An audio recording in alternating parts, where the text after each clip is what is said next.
the Act and the election rules of 2017, with the consequence that Section 215(5) of the Act would be attracted, pursuant to which PTI was declared ineligible to obtain the election symbol which it had applied for.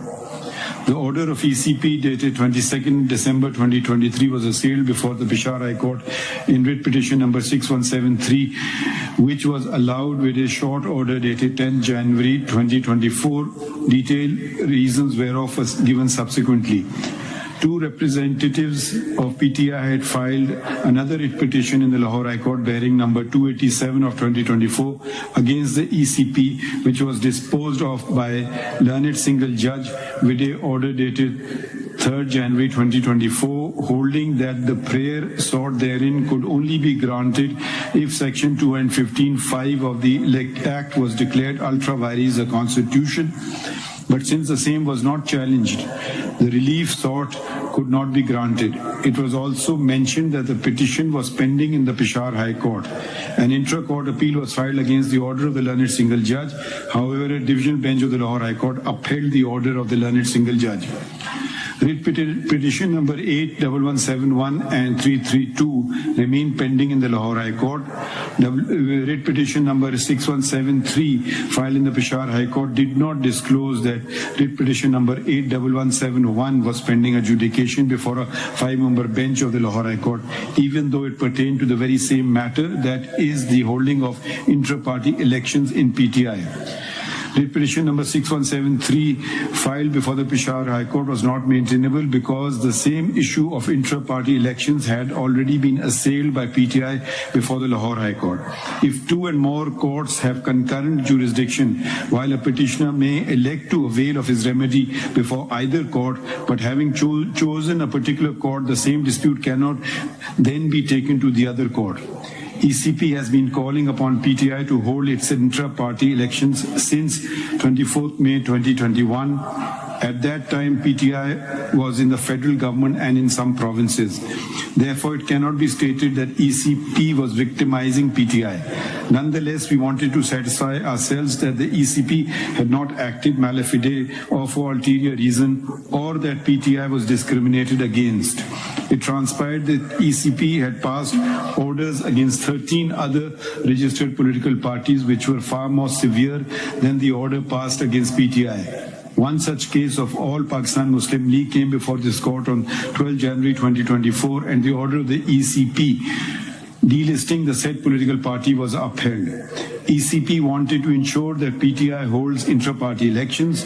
The mere production of a certificate stating that such elections were held would not suffice to establish that intra-party elections had been held when a challenge was thrown to such an assertion. Nor, in our opinion, should ECP concern itself with minor irregularities in the holding of a political party's elections.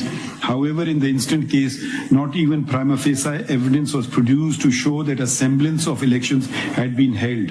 14 PTI members with stated credentials had complained to ECP that elections had not been held. These complaints were brushed aside in the writ petition by simply asserting that they were not members of PTI and thus not entitled to contest elections.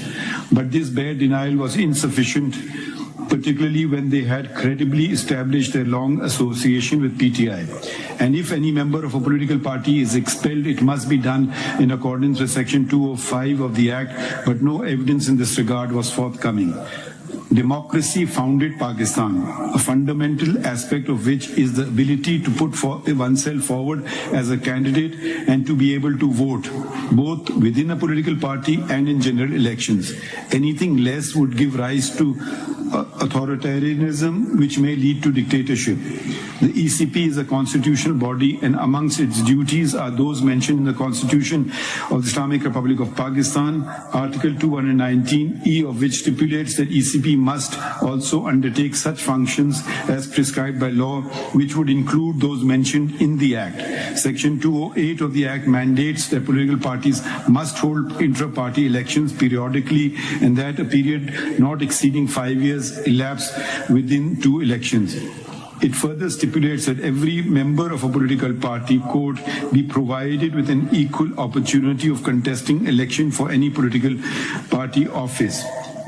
unquote. Members of PTI were not provided nomination papers when they went to get them, nor were any intra-party elections held. Incidentally, the notice issued by PTI Secretariat that their elections were to be held in Peshawar, but did not mention the venue. And then the venue was shifted to Chamkani, which is a village adjacent to Peshawar. Neither before the Lahore High Court nor before the Peshawar High Court any provision of the Act, including Section 215(5), was challenged. The observation of the learned judges that the provision of the law was absurd was uncalled for, particularly when no provision thereof was declared to be unconstitutional. Surprisingly, no declaration was sought nor given that intra-party elections were held in PTI, let alone that the same were held in accordance with the law. If it had been established that elections had been held, then ECP would have to justify if any legal benefit to such a political party was being withheld. But if intra-party elections were not held, the benefits accruing pursuant to the holding of elections could not be claimed. We also do not agree with the learned judges that the ECP did not have, quote, any jurisdiction to question or adjudicate the intra-party elections of a political party. If such an interpretation is accepted, it would render all provisions in the Act requiring the holding of intra-party elections illusory and of no consequence and be redundant. Therefore, for the aforesaid and detailed reasons to follow, this petition is converted into an appeal and allowed by setting aside the impugned order and judgment of the Peshawar High Court passed in WP number 6173P of 2023. Resultantly, the order of the ECP dated 22 December 2023 is upheld. Thank you.